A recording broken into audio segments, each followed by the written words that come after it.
हाँ जी, तो आज का जो हमारा टॉपिक है वो है classification of elements and periodicity in properties. तो जो ये मैंने टॉपिक उठाया, मैंने पार्ट 3 से उठाया। पार्ट 1 में क्या होता है, वो सारे के सारे मॉडल, जैसे न्यूटन लॉ आया था, डुबर्नियर आया था एंड ब्ला ब्ला। अब जो सेकंड पार्ट है उसमें आपको ये बताना होता है ग्रुप कौन सा है, पीरियड कौन सा है, पीरियोडिक टेबल की डिस्क्रिप्शन। जो पार्ट 3 है इसके अंदर हमारे आते हैं atomic radii, ionisation energy, electron gain enthalpy, electronegativity, ये चार मेन है। इलेक्ट्रोपॉजिटिविटी भी आता है, राइट, डायगोनल रिलेशनशिप आता है। तो मैंने जनरली ये पार्ट 3 से उठाया है क्योंकि जितने भी क्वेश्चंस है ना वो आने के चांसेस पार्ट 3 से ज्यादा है। मतलब गिव रीजन, ट्रेंड्स बता दो, तो वो पार्ट 3 में ज्यादा है। तो मैं पहले वो उठा रही हूँ जहां से आने के चांसेस ज्यादा है। ठीक है, तो मैं पहले पार्ट 3 करा रही हूँ। तो हमारा जो टॉपिक है वो है classification of elements and periodicity in properties. Clear? देखो नाम ही बता रहा है। होता क्या है, हमारे पास एलिमेंट्स अवेलेबल है 118, राइट। अब 118 एलिमेंट्स को इंडिविजुअली स्टडी करना बहुत टिपिकल है क्योंकि सबकी प्रॉपर्टीज क्या है, अलग अलग। तो इनको इंडिविजुअली डील करना बहुत मुश्किल है। 118 बंदों को एक इंडिविजुअली बुला बुला के उनकी स्टडी करना बहुत मुश्किल है। तो हमने क्या कर रखा है, अपने इन 118 एलिमेंट्स को क्लासिफाई करा हुआ है। कैसे क्लासिफाई किया हुआ है? इन अ ग्रुप्स, इन अ पीरियड्स। क्यों क्लासिफाई किया हुआ है? ताकि जिनकी प्रॉपर्टी एक जैसी है उनको एक ग्रुप में रखे। ठीक है, तो अब क्या करना है, हमारे ऐसे कर करके ना 18 ग्रुप्स बन गया। तो मुझे 18 ग्रुप की स्टडी करनी है, मुझे सारे एलिमेंट्स का पता लग गया। समझ गए मेरी बात? कि अब मान लो मेरे पास टोटल 118 स्टूडेंट्स हैं, कोई फर्स्ट में, कोई सेकंड में, कोई थर्ड में, कोई फोर्थ में, कोई फिफ्थ में, कोई सिक्स्थ में, कोई सेवंथ में। क्या मैं उन 118 स्टूडेंट को एक साथ एक पॉइंट पे पढ़ा सकती हूँ? नहीं पढ़ा सकती ना, क्योंकि सबकी नॉलेज क्या होगी, अलग अलग। अगर मेरे को इनको क्लासिफाई कर दिया जाए फर्स्ट टू 12th, कि फर्स्ट वालों की नॉलेज फर्स्ट में, सेकंड वालों की नॉलेज सेकंड में, थर्ड वालों की नॉलेज थर्ड में, अब इनको डील करना कितना आसान है। अब 118 को अलग अलग बुला के पढ़ाऊं, भैया तेरी नॉलेज के हिसाब से तेरे को ये पढ़ा दिया, तू जा। सेकंड को बुलाया, भैया तेरी नॉलेज के हिसाब से तेरे को पढ़ा दिया, तू जा। ऐसे 118 स्टूडेंट को मैं पढ़ाने लगी तो हो गया मेरा काम। लेकिन अब इसी बिहाफ पर कि भैया जो जिनकी नॉलेज फर्स्ट क्लास से रिजेंबल करती है उनको उनके साथ पढ़ा दिया, जिनकी नॉलेज सेकंड क्लास से रिजेंबल करती है उनको उनके साथ पढ़ा दिया, तो 12 ही तो डील करने पड़ेंगे, कितना इजी हो जाएगा। तो यही फिनोमिना हमने इस पे लगाया कि जिन एलिमेंट्स की प्रॉपर्टी एक समान थी उनको क्लासिफाई एक साथ कर दिया। समझ गए मेरी बात? समझ गए मेरी बात? तो देखो साफ साफ है, कॉजेज ऑफ पीरियोडिसिटी। अब यहाँ पे हमने वर्ड पीरियोडिसिटी यूज किया, तो कॉजेज क्या है, उसके पीछे वजह क्या है, मैं बताती हूँ। होता क्या है, जब कोई भी एलिमेंट्स एक ग्रुप में लाए करते हैं ना, जैसे मैंने ये ले लिया, लीना की रुबिडिनम, लीना की रुबिडिनम से, ये हमारा 2s1 है, ये हमारा 3s1 है, ये हमारा 4s1 है, ये हमारा 5s1 है, ये हमारा 6s1 है। इन सब के आउटर में इलेक्ट्रॉन एक है, इन सब के आउटर में इलेक्ट्रॉन क्या है बेटा जी, एक है। अगर इन सब के आउटर में इलेक्ट्रॉन एक है तो हमारी पीरियोडिसिटी की वजह ये थी because they have a similar electronic configuration, सबके एस में एक है, सिमिलैरिटी है। तो यही वजह है, पता क्या, कॉन्फ़िगरेशन में सिमिलैरिटी आने की वजह से इनकी प्रॉपर्टीज में सिमिलैरिटी आ गई, इनकी रिएक्टिविटी में सिमिलैरिटी आ गई, that is the cause of periodicity. Clear? क्योंकि इनकी कॉन्फ़िगरेशन क्या है बेटा जी, सेम, सब में एस में क्या है, एक एक इलेक्ट्रॉन। अब कॉन्फ़िगरेशन सेम होने की वजह से प्रॉपर्टी में सिमिलैरिटी आ गई, उनकी रिएक्टिविटी में सिमिलैरिटी आ गई, that's why the periodicity occurred. समझ गए मेरी बात? पूछ सकता है। देखो रिकरेंस मतलब बार बार रिपीट होना, similar property of the element after a certain regular interval. देखो ये 3 एटॉमिक नंबर है, 11 एटॉमिक नंबर है, 3 के बाद सीधा रिजेम्बलेंस 11 पे है, तो after a certain regular interval. समझ में आई मेरी बात? जैसे लिथियम में आपका 2s1 है, सोडियम में आपका 3s1 है, लिथियम का एटॉमिक नंबर 3 है, सोडियम का एटॉमिक नंबर 11 है, तो 3 के बाद रिजेम्बलेंस 11 पे आ रही है। समझे मेरी बात? 3 के बाद रिजेम्बलेंस किस पे आ रही है, 11 पे। ठीक है, they are arranged in increasing atomic number is called periodicity, is called periodicity. The cause of periodicity of the property of the element is the repetition of similar configuration of their atoms in the outermost energy cells. देखो outermost energy cells में इनकी repetition हो रही है configuration की, that is the cause of periodicity। पहले बता दिया। periodicity का मतलब होता है after a certain interval of time आपकी properties का match हो जाना, after certain interval of time आपकी प्रॉपर्टीज का मैच हो जाना। और वो मैच क्यों हो रहा है, क्योंकि तेरी कॉन्फ़िगरेशन सिमिलर है। वो मैच क्यों हो रही है, क्योंकि तेरी कॉन्फ़िगरेशन क्या है, सिमिलर है। क्लियर सबको? ओके, तो आपको ये समझ में आना चाहिए। अब नेक्स्ट पॉइंट, हम लोग ना बात करते हैं एटॉमिक रेडियाई की। देखो होता क्या है बच्चे, साइज ऑफ एटम बड़ा स्मॉल है, साइज ऑफ एटम क्या है, बहुत ही small. Size of atom small होने की वजह से, और पर इसके रेडियस को देखना बहुत जरूरी है, इसके साइज को मेजर करना बहुत जरूरी है। क्यों है? क्योंकि साइज, एटम के साइज से उसकी केमिकल और फिजिकल प्रॉपर्टी डिपेंडेंट है। जैसे एटम का साइज है, एटम बहुत स्मॉल है, ठीक है, उसको आइसोलेट नहीं कर सकते, आपने पढ़ा था, ठीक है, आप उसको आइसोलेट नहीं कर पा रहे हो, लेकिन उसके साइज पे डिपेंड करती है उसकी फिजिकल एंड केमिकल प्रॉपर्टीज। उसके साइज पे क्या डिपेंड करती है? उसकी फिजिकल और केमिकल प्रॉपर्टीज उससे रिलेटेड है। अब मैंने ये मान लिया कि एटम हमारा स्फेरिकल है, एटम क्या हमारा? स्फेरिकल है, ठीक है, तो अब किसी भी एटम का साइज हम उसके एटम के रेडियस से देखेंगे, बिकॉज एटम इज स्फेरिकल। अगर एटम तेरा स्फेरिकल है तो उसका साइज कैसे देखोगे? एटम के रेडियस से, ठीक है, क्लियर? आप एटम का साइज कैसे मेजर करते हो? एटम के रेडियस से, क्योंकि हमने उसको स्फेरिकल मान रखा है। और हमने मेजर करना ही क्यों है? क्योंकि उस साइज पर उसकी फिजिकल और केमिकल प्रॉपर्टी डिपेंडेंट है, उस साइज पर उसकी physical and chemical properties dependent है, इसलिए मेजर करना जरूरी है। क्लियर? उसके साइज पर उसकी फिजिकल और केमिकल प्रॉपर्टी डिपेंड करती है, प्रॉपर्टीज डिपेंड करती है, तो उसको देखना भी पड़ेगा। अब देखना पड़ेगा तो हम उसके एटॉमिक रेडियस से देखते हैं। कोई दिक्कत? नेक्स्ट। अब पता है मैं तुम्हारे को दिक्कतें बताऊंगी हमारे को क्या क्या प्रॉब्लम आ रही थी। देखो, पहली प्रॉब्लम ये आ रही थी, भैया साइज ऑफ एटम इतना स्मॉल है तो मैं उसको पढ़ूं कैसे, मेजर कैसे करूं? 1.2 एंगस्ट्रॉम को मतलब समझती है? 1.2 इंटू 10 टू द पावर -10, और 1.2 इंटू 10 की पावर -10 समझती है तू? 0.0000 9 बार 0 फिर 1 2 4 पे तो तू कह देती है इनसिग्निफिकेंट, और 9 बार 0 लगा के दे रही है, तो कितना स्मॉल हुआ ये? बहुत ही स्मॉल हुआ ना। अब इतने स्मॉल चीज को हम आइसोलेट कैसे करें? सबसे बड़ी प्रॉब्लम हमारे पास ये आ रही थी जब हम एटॉमिक रेडियस की स्टडी कर रहे थे, भैया मैं उसके साइज को कैसे मेजर करूं? पहली प्रॉब्लम। दूसरी प्रॉब्लम सुन लो, आपने तो ये कहा था कि ऑर्बिटल वो होता है जहां पे प्रोबेबिलिटी ऑफ फाइंडिंग इलेक्ट्रॉन 90% या उससे ज्यादा हो। प्रोबेबिलिटी कभी एग्जैक्ट नहीं होता। क्या प्रोबेबिलिटी एग्जैक्टनेस है? नहीं है। अब एग्जैक्टनेस नहीं है, मैं कहां तक मेजर करूं? फंस गई। जब तूने ये बोला कि ऑर्बिटल वो होता है, जैसे ये न्यूक्लियस है, जहां तुझे इलेक्ट्रॉन मिलने की क्षमता 90% तो वो तेरा ऑर्बिटल है, और ये डिस्टेंस तेरा एटॉमिक रेडियस है, हम ऐसा कहना चाह रहे हैं। जैसे ये न्यूक्लियस है बेटा, न्यूक्लियस के अराउंड ये तू कहता है के शेल है, राइट? के शेल है, तो ये डिस्टेंस तेरा एटॉमिक रेडियस है, तो मतलब एटम का साइज, मतलब क्या? एटम का साइज। लेकिन ये चीज तो फिक्स है ही नहीं, तो बोर ने कहा था ना, ऑर्बिटल आ गया था, ऑर्बिटल ने क्या कहा था? Where the probability of finding electron is 90%। Probability का मतलब एग्जैक्टनेस होती नहीं है, मेरे को तो यही पढ़ाया गया, where there is a probability word there is no exactness. If there is no exactness how you are measuring? फंसी? फंसी। पहली प्रॉब्लम क्या आई? अलग नहीं कर पा रही। दूसरी प्रॉब्लम क्या आई? तू तो प्रोबेबिलिटी कह के मेरे को एग्जैक्ट पढ़ा रही है, इसका मतलब मैं जो भी निकालूंगी तो वो राउंड ऑफ है यार, अप्रोक्सीमेट है।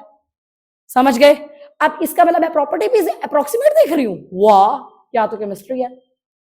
मतलब तेरी वैल्यू एग्जैक्ट है नहीं, ठीक है, अप्रोक्सीमेशन लगा के तू कह देती है चल इतनी आएगी, उस अप्रोक्सीमेशन से तेरी फिजिकल और केमिकल प्रॉपर्टी डिपेंड हो रही है, मतलब वो भी तो अप्रोक्सीमेट पढ़ा रही है मेरे को। समझ रहे हो? प्रॉब्लम्स। थर्ड, भैया ये वाली बात मैं पहले भी मुंह से बोल चुकी हूँ, इनको आइसोलेट करना मुश्किल है, आइसोलेट कर नहीं पा रही, आइसोलेट नहीं कर पा रही तो मेजर कैसे करूं? फोर्थ प्रॉब्लम क्या आई? देखो, साइज ऑफ एटम ना चेंज होता है, जैसे HF है, HCl है, HBr है, HI है। जब कोई किसी के साथ बॉन्डेड होता है ना तो इनका साइज वेरी करता है। अब साइज वेरी करता है, अच्छा मैं सबको देखते फिरूं, तू F के साथ बॉन्डेड है तेरा साइज ही है, तू Cl के साथ बॉन्डेड तेरा साइज ही है, तू Br के साथ बॉन्डेड तेरा साइज ही है। हद होगी भैया, एक तो रख ले कम से कम। पहली बात, तेरे साइज को मेजर करने में मेरे को दिक्कत आ रही है। दूसरी बात, तो रंग बदल रहा है, उसके साथ जुड़ा था कोई और साइज, उसके साथ जुड़ा कोई और साइज, उसके साथ जुड़ा कोई और साइज, मैं कहां जाऊं? प्रॉब्लम समझ में आ रही है? आइसोलेट कर नहीं पा रही, साइज इतना छोटा मैं मेजर नहीं कर पा रही, आइसोलेट कर नहीं पा रही, साइज इतना छोटा मैं मेजर नहीं कर पा रही। जिसके साथ तो बॉन्डेड होती है, अलग बंदों के साथ बॉन्डेड हो रही है तो अलग बिहेव कर रही है। क्या कॉम्प्लेक्सिटी है यार, मैं तो फंस गई। समझे मेरी बात? ये तो उस तरीके से हो गया, दोगला नेचर टाइप्स, उसके साथ कोई और बिहेवियर, उसके साथ कोई और बिहेवियर, उसके साथ कोई और बिहेवियर। कैसे मैं पहचानूं तुमको कि तुम्हारा नेचर कैसा है एग्जैक्ट? समझे मेरी बात? उसके साथ तो बड़े अच्छे से बिहेव करती है और मेरे साथ एक, हाँ, समझ रहे हो मेरी बात? अब कोवलेंट रेडियाई सुनो, जैसे आपको पता है ये हाइड्रोजन है, ये भी आपका क्या है बेटा? हाइड्रोजन। जब बॉन्ड शेयर होते हैं, जब बॉन्ड्स क्या होते हैं? शेयर होते हैं, तो बॉन्ड शेयर होंगे तो उनके बीच का जो रेडियाई होगा वो क्या होगा? Covalent radii. ये न्यूक्लियस, ये तेरा इलेक्ट्रॉन यहां है, ये न्यूक्लियस, ये तेरा इलेक्ट्रॉन यहां है, ठीक है। तो इन दोनों का जो इंटरन्यूक्लियर डिस्टेंस होता है, सुन लो दोबारा बताती हूँ, कोवलेंट रेडियाई जहां पर बॉन्ड इलेक्ट्रॉन की शेयरिंग होती है वहां कोवलेंट बॉन्ड बनता है। जहां तेरे इलेक्ट्रॉन की शेयरिंग होती है वहां कोवलेंट बॉन्ड बनता है लाइक दिस, बन गया कोवलेंट बॉन्ड। यहाँ पे तेरा न्यूक्लियस है, ये तेरा इलेक्ट्रॉन है, यहाँ तेरा न्यूक्लियस है, ये तेरा इलेक्ट्रॉन है, ठीक है, एग्जैक्ट सेम साइज होगा, क्या होगा, एग्जैक्ट सेम साइज। अब इनका डिस्टेंस का आधा कोवलेंट रेडियस होता है, समझ गए मेरी बात। जहां तेरा कोवलेंट बॉन्ड बन रहा है उन दोनों एटम का इंटरन्यूक्लियर डिस्टेंस देख ले, ये बीच में होता है ना न्यूक्लियस, इन दोनों का बीच आधा कोवलेंट रेडियस है, समझ गया मेरी बात। अच्छा अब मेटालिक रेडियाई सुन ले, मेटल्स में ना सॉलिड्स आते हैं और तेरे को पता है solids are tightly packed, solids are tightly packed, ये पैकिंग चल रही है इनकी, इनके इंटरन्यूक्लियर डिस्टेंस का आधा मेटालिक रेडियाई कहलाएगा। जब तेरा मेटालिक बॉन्ड बना होगा उनके इंटरन्यूक्लियर डिस्टेंस का आधा मेटालिक रेडियाई कहलाएगा, क्या कहलाएगा, मेटालिक रेडियाई, ठीक है। सुनियो अब तूने यहां पर क्या पढ़ा बेटा, तूने यहां पर पढ़ा कि यहाँ पे ना शेयरिंग चल रही होगी लाइक दिस, शेयरिंग चल रही होगी, इनका जो आधा होगा वो कोवलेंट रेडियाई है। तो खुद ध्यान से नोटिस कर, अब तेरा रेडियाई हमने जो बोला हुआ है वो बोला हुआ है किसी के एटम का रेडियस, क्योंकि तूने एटम को स्फेरिकल माना है और ये बोला है कि अब हम इसको अप्रोक्सीमेट कैसे करेंगे, उस एटम की शेप स्फेरिकल है, जो स्फेरिकल है न्यूक्लियस से आउटर मोस्ट इलेक्ट्रॉन जहां मिलेगा, न्यूक्लियस से आउटर मोस्ट जो इलेक्ट्रॉन मिलेगा वो तेरा एटॉमिक रेडियाई है, ठीक है। ये डिस्टेंस मैं मेजर कर लूंगी, ये डिस्टेंस मेजर करने के बाद मैं अपने आप ऑटोमेटिकली देख लूंगी, ठीक है, ऐसी बात चल रही थी। सुन मेरी बात, लेकिन जब मैं कोवलेंट रेडियाई देखती हूँ यहाँ पे कौन सा जोन आ रखा है, ओवरलैपिंग जोन, तेरा डिस्टेंस ये होता है, पर एक बात बता, जब तू ओवरलैपिंग कर देगी वो चीज ये आ रही है, कम आई है ज्यादा, तेरा एग्जैक्ट डिस्टेंस ये है, ये न्यूक्लियस से आउटर मोस्ट डिस्टेंस, लेकिन ओवरलैपिंग जोन की वजह से तू यहां तक आ गई, तो ये कम हुआ या ज्यादा, कम हुआ। तो ये कहा जाता है कि ओवरलैपिंग जोन की वजह से ना कोवलेंट रेडियाई हमेशा कम आ गया, ओवरलैपिंग जोन की वजह से जो शेयर्ड पेयर तेरा शेयरिंग हो रही है उसकी वजह से जो ओवरलैपिंग जोन आ रहा है तेरा कोवलेंट रेडियाई हमेशा छोटा है, समझ गए मेरी बात। ये बात देखो, however covalent radii or metallic radii are always shorter than the atomic radii in the uncombined state. This is so because covalent bond by overlapping of atomic orbital and the overlap region is common between the two atoms, इसलिए वो छोटा हो गया, समझ के बात या नहीं। जब आप शेयरिंग करा रहे हो, शेयरिंग कराने से ओवरलैपिंग जोन आ रहा है, ओवरलैपिंग जोन की वजह से रेडियस छोटा हो गया क्योंकि तू उसका आधा कर रही है, समझ गए मेरी बात। कुछ रीजन कॉमन हो गया जिसकी वजह से वो छोटा हो गया, पर मेटालिक रेडियम में एक तरीके से एग्जैक्टनेस है। अब मैं बताती हूँ वंडरवॉल, वंडरवॉल का मतलब क्या होता है, देखो बस वीक बॉन्डिंग है, हाई येलो तक सीमित रहेंगे भैया, ठीक है। कोवलेंट में क्या है भैया, स्ट्रॉन्ग बॉन्डिंग है, शेयरिंग हो रही है चीजों की, लेकिन वीक बॉन्डिंग है, हाई येलो तक सीमित रहेंगे हम दोनों, हाई येलो तक सीमित रहेंगे तो बॉन्डिंग क्या है, वीक है ना। अगर हम हाई येलो तक सीमित है तो हमारी बॉन्डिंग क्या है, वीक, जैसे आजकल वीक बॉन्डिंग चल रही है ना, देख ये हाइड्रोजन, ये हाइड्रोजन, ये आपस में शेयरिंग करे हुए हैं, ठीक है, यहां पर ये एक और हाइड्रोजन, ये एक और हाइड्रोजन यहां पर अलग से चल रहे हैं। सुन अब ये देख इनकी आपस में कौन सी बॉन्डिंग है, ये मॉलिक्यूल था, ये मॉलिक्यूल था, इन मॉलिक्यूल्स की आपस की बॉन्डिंग कौन सी है, वीक। कौन सी बॉन्डिंग है, वीक। अब इनके इंटरमॉलिक्यूलर डिस्टेंस का आधा क्या कहलाएगा, वंडरवॉल रेडियाई। अब एक बात बता, यहां तो ये एक्स्ट्रा जोन ना आ गया, ये होना चाहिए था, तो इसलिए वंडरवॉल रेडियाई हमेशा ग्रेटर आते हैं, इसलिए वंडरवॉल रेडियाई हमेशा क्या आते हैं, ग्रेटर, क्योंकि यहाँ की बॉन्डिंग वीक थी, वीक बॉन्डिंग है तो डिस्टेंसेस ज्यादा होंगे, लॉन्ग टर्म डिस्टेंसेस में बॉन्डिंग वीक होती है ना, समझ गए। तो वीक वंडरवॉल फोर्सेस में हमारी बॉन्ड मतलब क्या रेडियाई ज्यादा आएंगे, और अगर तुम्हारी शेयरिंग अकर हो रही है तो उस केस में बॉन्डिंग में रेडियाई क्या आएंगे, कम, ठीक है। वंडरवॉल फोर्सेस मत, वंडरवॉल फोर्सेस मेटालिक और क्या आएगा, कोवलेंट। कोई दिक्कत, कोई दिक्कत, कोई दिक्कत, समझ गए मैं क्यों, क्योंकि यहाँ पे वीक बॉन्डिंग है, लॉन्ग डिस्टेंसेस, मेटालिक बिल्कुल एग्जैक्ट मैच कर रहा था क्योंकि टाइटली पैक्ड थे। यहाँ ओवरलैपिंग जोन, यहाँ पे क्या थी, ओवरलैपिंग जोन। बेटा जी यहां से मुझे लगता है जो तुझसे पूछा जा सकता है इन तीनों का कंपैरिजन, बस गिव रीजन आया तो भैया वो कम ज्यादा क्यों है ये पूछ लेगा, ठीक है। यहां से मेरे को कंपैरिजन लगता है, वैसे मेरे को लगता है एमसीक्यू आएगा इस टॉपिक से, क्या आएगा, एमसीक्यू। तो याद रखिए वंडरवॉल ज्यादा होता है, कोवलेंट कम होता है, बीच में मेटालिक, ठीक है।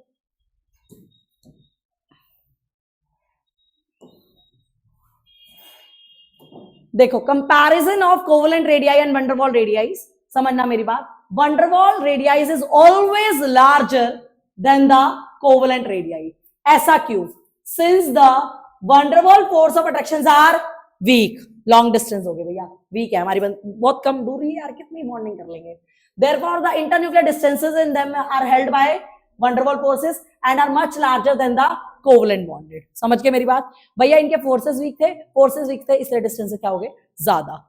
अब कोवलेंट को बताएगा, कोवलेंट में कहेगा भैया वी आर उसके अंदर इलेक्ट्रॉन की शेयरिंग हो रही थी, शेयरिंग होने की वजह से ओवरलैपिंग जोन था, ओवरलैपिंग जोन की वजह से डिस्टेंस कम था। पहले तो बता दे कि भैया वंडरवॉल ज्यादा क्यों है, वंडरवॉल ज्यादा इसलिए क्योंकि उसकी बॉन्डिंग वीक है, और जब बॉन्डिंग वीक होती है वहां के फोर्सेस वीक होते हैं, फोर्सेस वीक होंगे तो डिस्टेंसेस ज्यादा होंगे। ठीक है, अब अगला पढ़ ले। अच्छा, और always larger than covalent, since the covalent bond is formed by the overlap of two half filled orbital, overlapping की वजह से क्या आ जाएगा, एक कॉमन जोन। क्या आ गया, एक कॉमन जोन, कॉमन जोन की वजह से कम हो गया। याद रखना ये बात, कंपैरिजन है तो ये दो बातें लिख देना। वंडरवॉल ज्यादा क्यों है, वंडरवॉल की बॉन्डिंग वीक थी, वंडरवॉल की बॉन्डिंग वीक थी, वंडरवॉल की बॉन्डिंग वीक होने की वजह से क्या हो गया, फोर्सेस वीक हो गए, फोर्सेस वीक हो गए तो क्या हो गया बेटा, डिस्टेंस ज्यादा। समझ गए मेरी बात।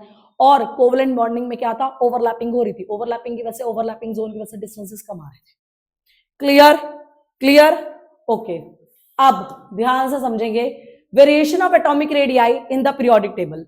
देखो अब हम वेरिएशन इन पीरियड पढ़ रहे हैं। पीरियड का मतलब होता है लेफ्ट टू राइट, पीरियड का मतलब क्या होता है, लेफ्ट टू राइट।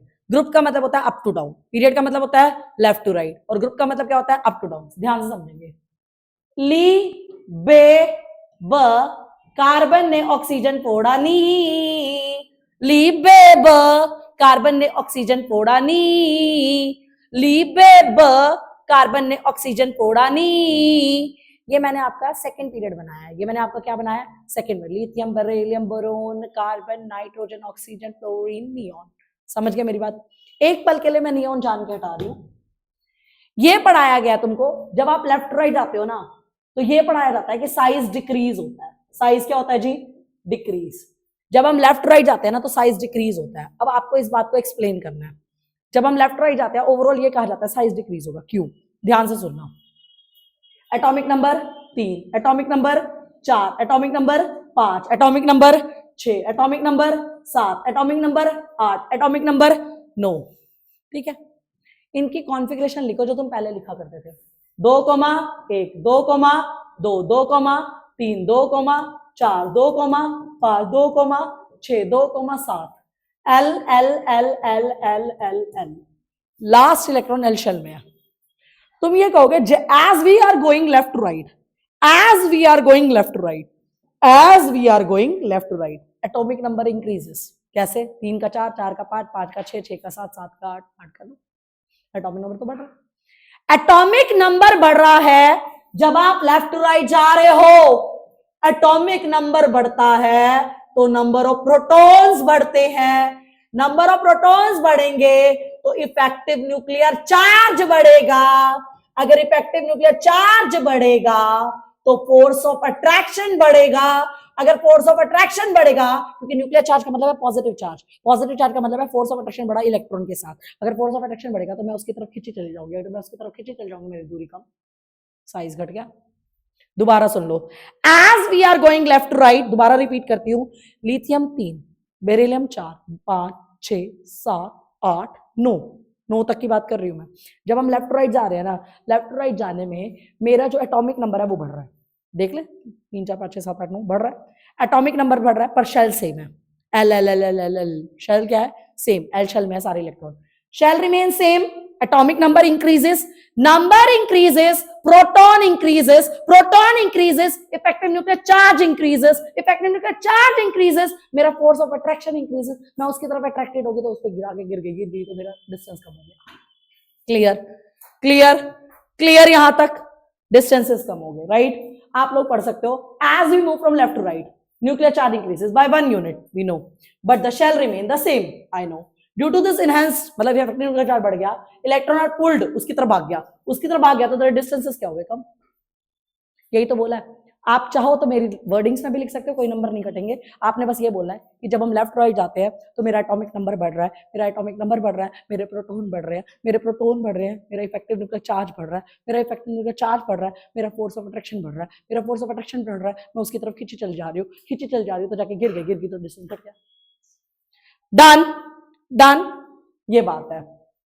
अच्छा, इसका मतलब जो यहां पे लाए करते हैं उनका साइज सबसे बड़ा होगा, हाँ, क्योंकि साइज घट रहा है ना तो उधर वाले तो बड़े होंगे।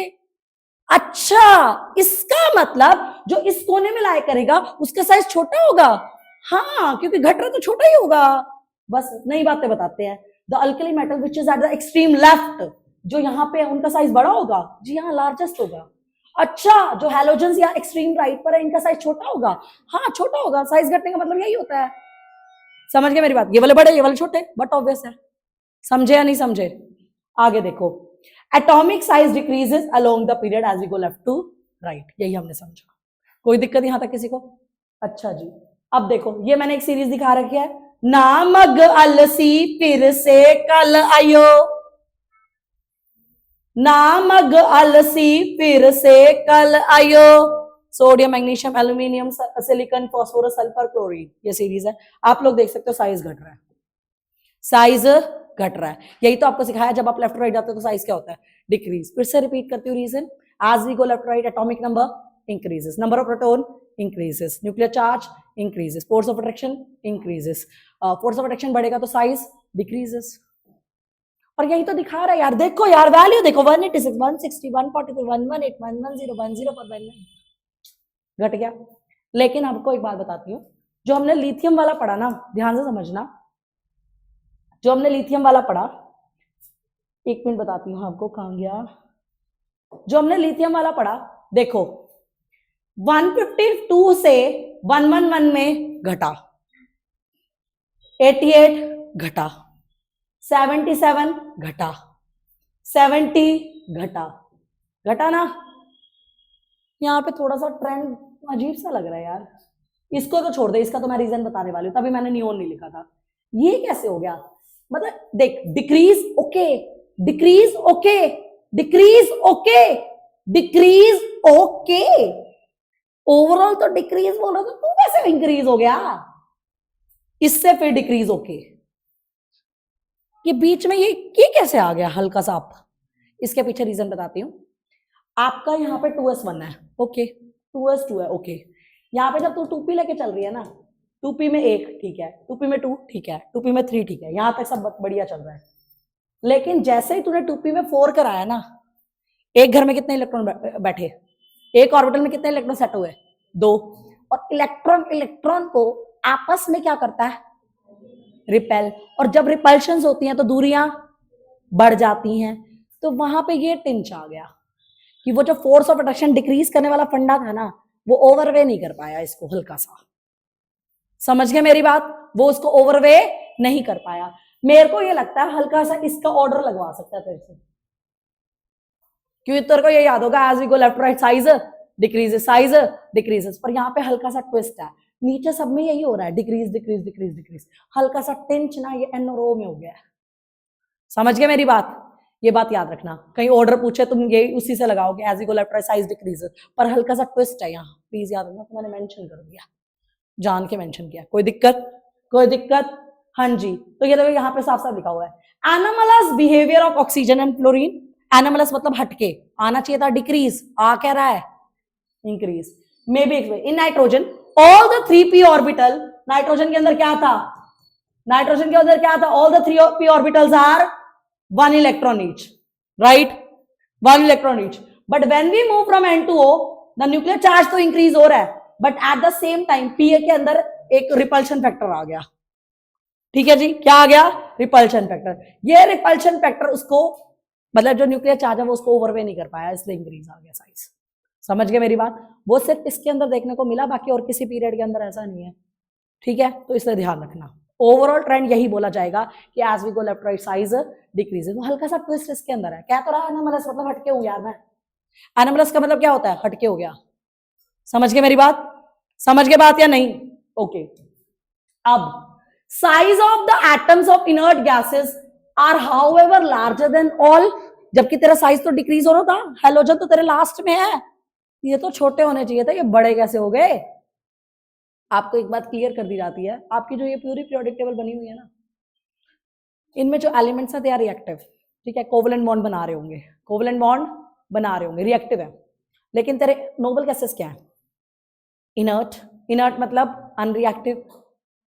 नोबल गैसेस क्या है? इनर्ट। इनर्ट का मतलब क्या होता है? अनरिएक्टिव। अनरिएक्टिव का मतलब क्या है? फालतू किसी से बॉन्डिंग नहीं करेंगे। और जो फालतू बॉन्डिंग नहीं करते उनकी फोर्सेस कैसे होते हैं? वीक।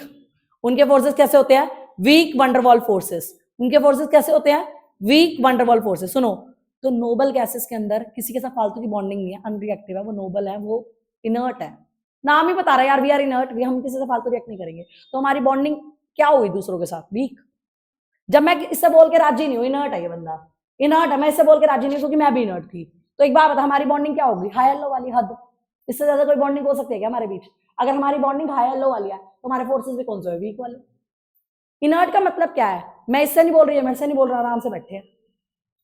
समझ रहे हो मेरी बात? तो बॉन्डिंग क्या हुई हमारी आपस में? वीक वंडरवॉल वाली। कौन सी हुई बेटा जी? वीक वंडरवॉल वाली। Clear or not? हम इनर्ट है ना, हम इनर्ट है, समझ गए मेरी बात? लेकिन नोबल को छोड़ के जितने भी एलिमेंट है ना, ये सारे कोवेलेंट बॉन्डेड है। नोबल को छोड़ के सारी बॉन्डिंग कौन सी है? कोवेलेंट। और जरा कोवेलेंट और वंडरवॉल को कंपेयर करियो, किसका साइज बड़ा होता है? लार्जर आना चाहिए या नहीं आना चाहिए? आ गया, आ गया लार्जर, है ही लार्जर, देख लो।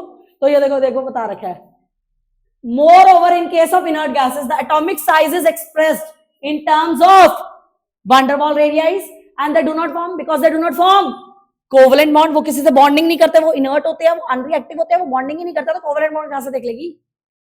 समझ रही है भाव को या नहीं? जब मैं बॉन्डिंग कर ही नहीं रही तो मेरा कोवेलेंट बॉन्ड कैसे निकाल लेगी?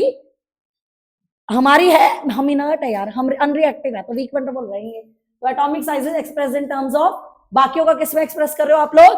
कोवेलेंट में। पर इनर्ट वालों का किस में एक्सप्रेस कर रहे हो आप लोग? वंडरवॉल में, इसलिए साइज ज्यादा आ रहा है। दूसरी बात, जब नोबल की बात करती है ना, पीछे है, एक ने पेयरिंग नहीं करी, तीनों ने पेयरिंग कर लिया। एक से रिपल्शन से तेरे अंदर 10 ऐसे आ रहा था, तो 6 रिपेल करेंगे, बढ़ोगे नहीं क्या? जब तूने बोला मैं एन से ओ गया, इलेक्ट्रॉन की पेयरिंग करी, रिपल्शन ओवरवे कर गई अट्रैक्शन को, साइज इंक्रीज हो गया। तूने तीनों को पेयर कर दिया यार, तीनों अलग अलग रिपेल करेंगे, साइज बढ़ना नहीं चाहिए? ये कह रहा है देखो ये रीजन भी है, बता रहा है वो कि ये रीजन भी है। देखिए रहा, in case of inert gases all the orbitals are completely filled. अगर ऑल ऑर्बिटल कंप्लीटली फिल्ड है तो इंटर इलेक्ट्रॉन रिपल्शंस क्या होंगी? मैक्सिमम। क्या होंगी? Maximum. Clear or not? Clear or not? दोबारा सुन लो, as we go left right, बेटा जी आपका साइज डिक्रीज हो रहा है। साइज डिक्रीज क्यों हो रहा है? क्योंकि एटॉमिक नंबर इंक्रीज हो रहा है। एटॉमिक नंबर इंक्रीज हो रहा है तो नंबर ऑफ प्रोटॉन्स इंक्रीज हो रहे हैं। नंबर ऑफ प्रोटॉन इंक्रीज हो रहे हैं तो इफेक्टिव न्यूक्लियर चार्ज बढ़ रहा है। इफेक्टिव न्यूक्लियर चार्ज बढ़ेगा तो फोर्स ऑफ अट्रैक्शन बढ़ेगा। फोर्स ऑफ अट्रैक्शन बढ़ेगा तो साइज डिक्रीज होगा। राइट, ये ट्रेंड है, लग रहा है सब पे। बस एक हल्का सा एनोमलस बिहेवियर आ गया था एन से ओ एफ में, एन टू ओ एफ जाते हैं जब, ये एनोमलस बिहेवियर क्यों आ गया था? क्योंकि ना एन के अंदर ना P3 थे, जैसे मैं ओ में गई P4 हो गए, तो एक इलेक्ट्रॉन की पेयरिंग होगी, रिपल्शन आ गई, इसकी वजह से हल्का सा ट्विस्ट आ गया। बट ऐसा बाकियों में देखने को नहीं मिला। अच्छा जी, अगर अब इन्होंने पूछा कि नोबल गैसेस के फिर साइजेस क्यों ज्यादा है, तो हमने बता दिया नोबल गैसेस इनर्ट होती है, फालतू किसी से रिएक्ट करती नहीं, कोवेलेंट बॉन्ड वो बेचारी बनाती नहीं, क्योंकि वो कोवेलेंट बॉन्ड बेचारी नहीं बना रही, तो इसका मतलब कोवेलेंट रेडियस तो होगा नहीं।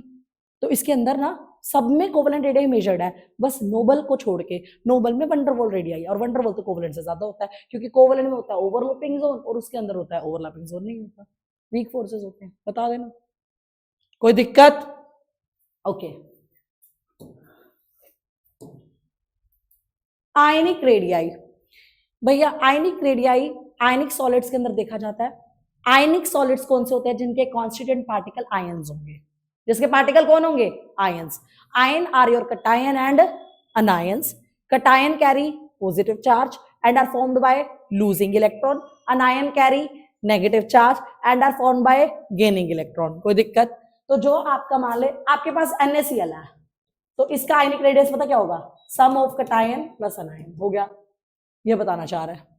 कह रहा है कटायन का अनायन के रेडियस को प्लस कर दो, आपका क्या बन जाएगा? Ionic radius. देखिए देखिए रहा, ये कटायन का मान ले, एक अनायन का मान ले, इन दोनों का सम क्या हो जाएगा? Ionic radius. समझ गए मेरी बात? आयनिक रेडियस आयनिक सॉलिड में होता है। आयनिक सॉलिड के पार्टिकल आयंस होते हैं। आयंस तेरे दो प्रकार के होते हैं, one is cation and one is anion. Cation carry positive charge because they lose electron. Anion carry negative charge because they gain electron. Cation और anion का प्लस कर देगा तो आयनिक रेडियस, आयनिक सॉलिड्स। कोई दिक्कत? कोई दिक्कत? ओके, मुझे नहीं लगता ये पूछे, बेटा पूछेगा तो ये 101% गारंटी के साथ पूछेगा, तो ये 101% गारंटी के साथ। दिमाग लगाओ, एक बार रीड करके देखो क्या कह रहा है।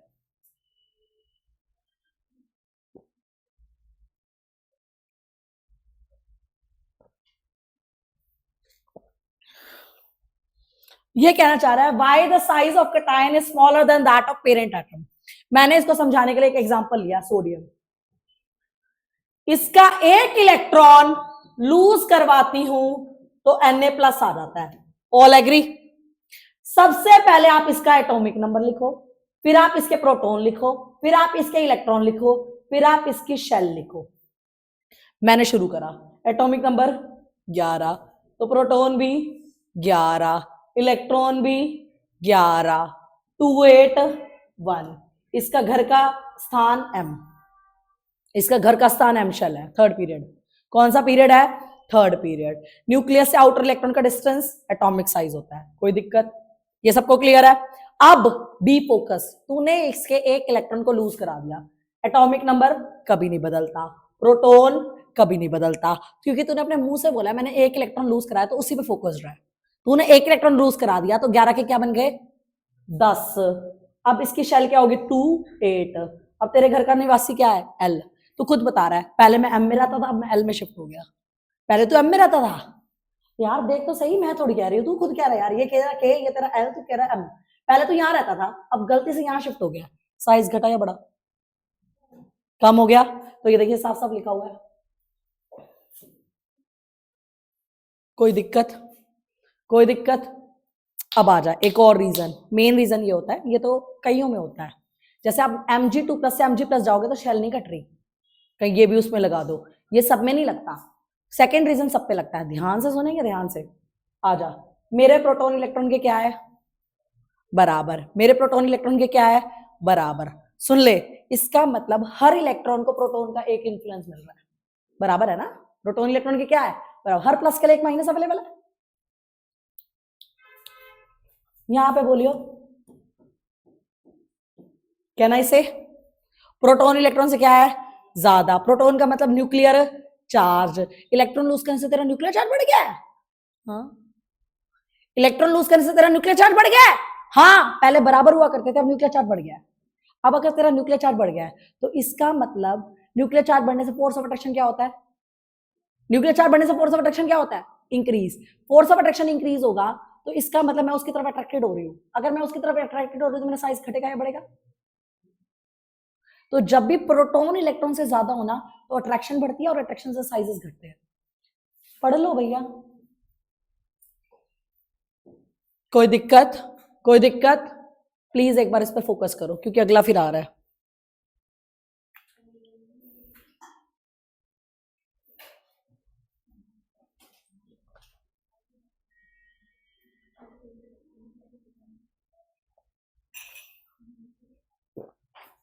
चलिए आगे, अगला कह रहा है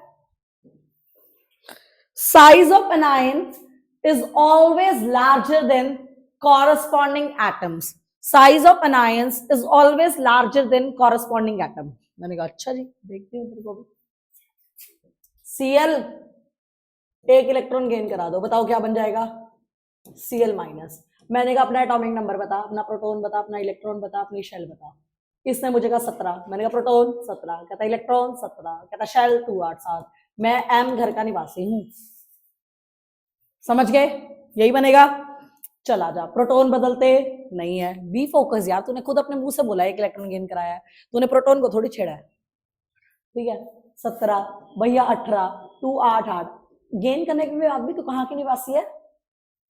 क्या तेरी शेल चेंज हुई? तो शेल रिमेन सेम, तो शेल वाला रीजन नहीं बोलेगी। लेकिन अब क्या करेंगे, सुन। जब मैं इसकी स्टडी कर रही हूं, मेरे प्रोटॉन इलेक्ट्रॉन के बराबर है, मेरे प्रोटॉन इलेक्ट्रॉन के क्या है? बराबर।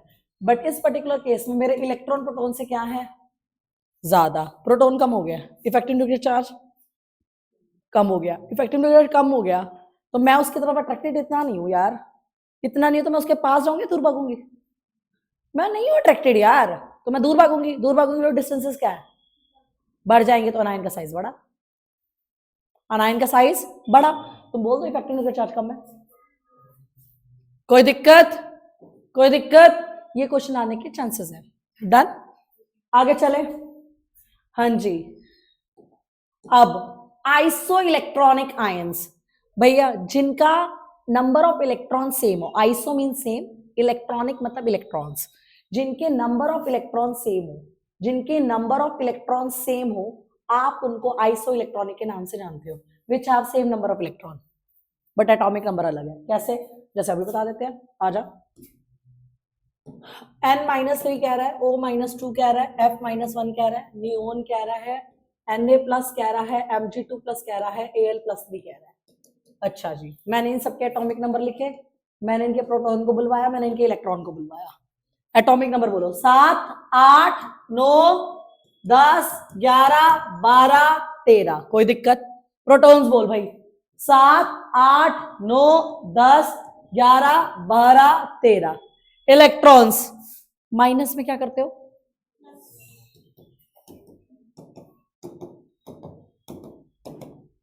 नंबर ऑफ इलेक्ट्रॉन्स क्या है बेटा जीन के?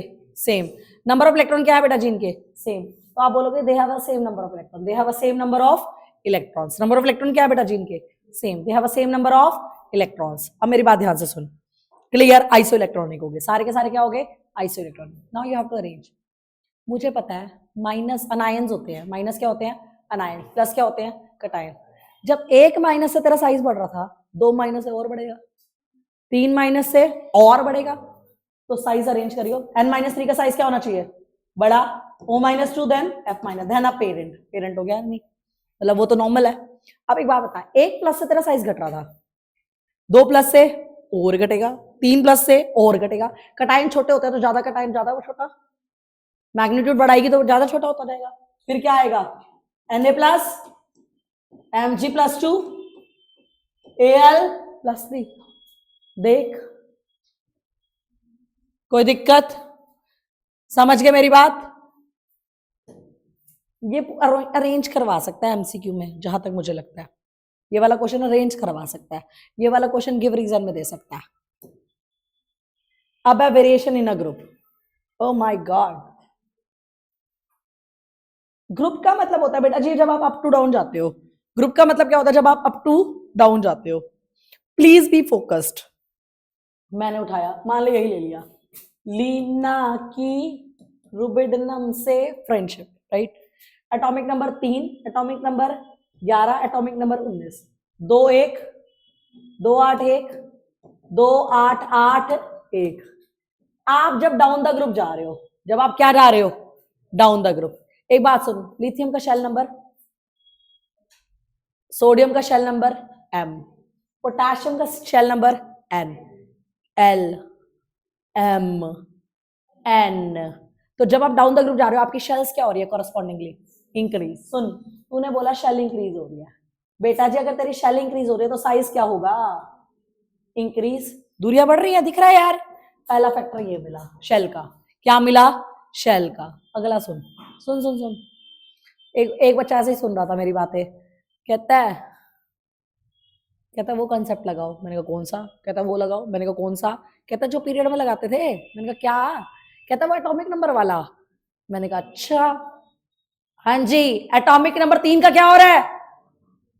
11, 11 का 19। कहता एक पे तो आपने मेरे को ये गाथा सुना दी कि साइज डिक्रीज हो रहा है, या 3 का 11, 11 का 19, अब कहाँ गई? मैंने कहा अच्छा, मैं भी शुरू हो गई। ठीक है भैया, एटॉमिक नंबर 3, 3 का 11, 11 का 19। As we go down the group atomic number increases, atomic number increases, इसका मतलब number of protons increases. Number of proton increases तो न्यूक्लियस का चार्ज क्या होना चाहिए? इंक्रीज। लेकिन एक बात बताऊं, न्यूक्लियस तो अपनी तरफ से चार्ज फेंक रहा है, पर मेरा शेल दूर है, पहुंच ही नहीं रहा। नहीं समझी? मेरा जो इलेक्ट्रॉन आउटर शेल में है वो दूर हो गया यार, वो तो अपनी तरफ से भेज रहा है न्यूक्लियर चार्ज, लेकिन मेरा शेल की दूरी पहुंचने की वजह से, मान ले ये मेन है, ठीक है, यहां से उसने न्यूक्लियर चार्ज फेंकना शुरू करा, अब मेरा घर ही दूर हो गया, वहां तक पहुंचा ही नहीं, मैं उतना फील ही नहीं कर पाई। अब बता किसका फैक्टर ओवरवे करेगा, शेल का या न्यूक्लियर का? साइज इंक्रीजेस, यही रीजन था, बता दिया तुमको। समझे या नहीं समझे? न्यूक्लियर का चार्ज वाला फैक्टर लगता है दोस्त, लेकिन उसका डिस्टेंसेस बढ़ने की वजह से वो वहां तक पहुंच ही नहीं पा रहा। समझे या नहीं? तो ये देखो, the atomic rate of element increases from top to bottom in moving down a group, nuclear charges increases. देखो वी एक्सपेक्ट, क्योंकि न्यूक्लियर चार्ज बढ़ा तो साइज घटना चाहिए था। However while going from atom to another there is a increase in quantum number मतलब n बढ़ रहा है, शेल बढ़ रहा है, क्वांटम नंबर एन नहीं होता था, शेल नहीं होता था, number of electron in outer shell remain the same, the effect of increase in size of is more pronounced that of decrease in nuclear charge वाला, इसलिए ओवरऑल इंक्रीज। वो कह रहे हैं उसका प्रभाव इतना नहीं पड़ पा रहा जितना उसका था। समझ गया नहीं समझे?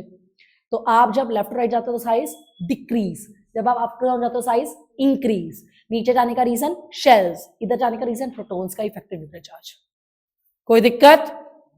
हाँ जी, आ जाओ।